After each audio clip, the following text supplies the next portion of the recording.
This is Chuck Rapp with Multiply, a podcast to provide a word of encouragement for village church planters and leaders.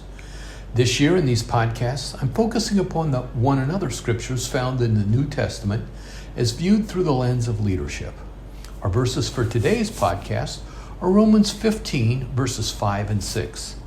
In the New King James Version, we read, "Now may the God of patience and comfort grant you to be like-minded toward one another, according to Christ Jesus, that you may with one mind and one mouth glorify the God and Father of our Lord Jesus Christ."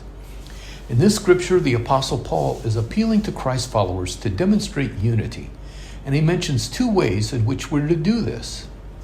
First, with one mind, we glorify the God and Father of our Lord Jesus Christ. We also, with one mouth, glorify him. Let us explore how we do this and how leaders set the example. With one mind, we agree on the essentials of the Christian faith. In VCP, we require that partner denominations agree with the Apostles' Creed and Lausanne Covenant. Now, there are many other doctrinal positions that our partners may take. These, we feel, are the essentials.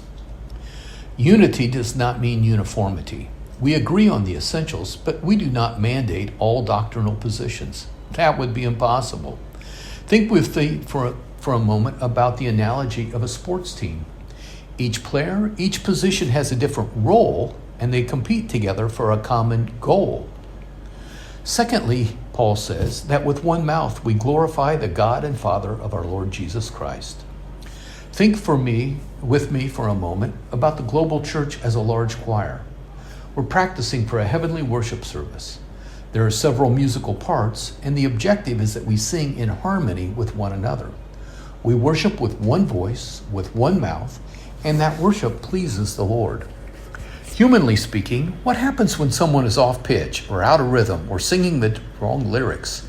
It is discordant, confusing, and sometimes even painful to listen to. Paul has something like this in mind. Leaders set the example by living in unity and harmony with others in the body of Christ.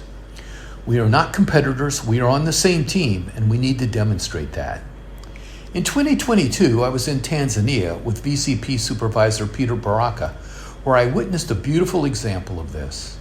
In meetings in two different cities, we saw, in each of those cities, over 20 bishops come together in friendship. They enjoyed one another and they celebrated together God's goodness to all. This has been a word of encouragement for village church planters and leaders.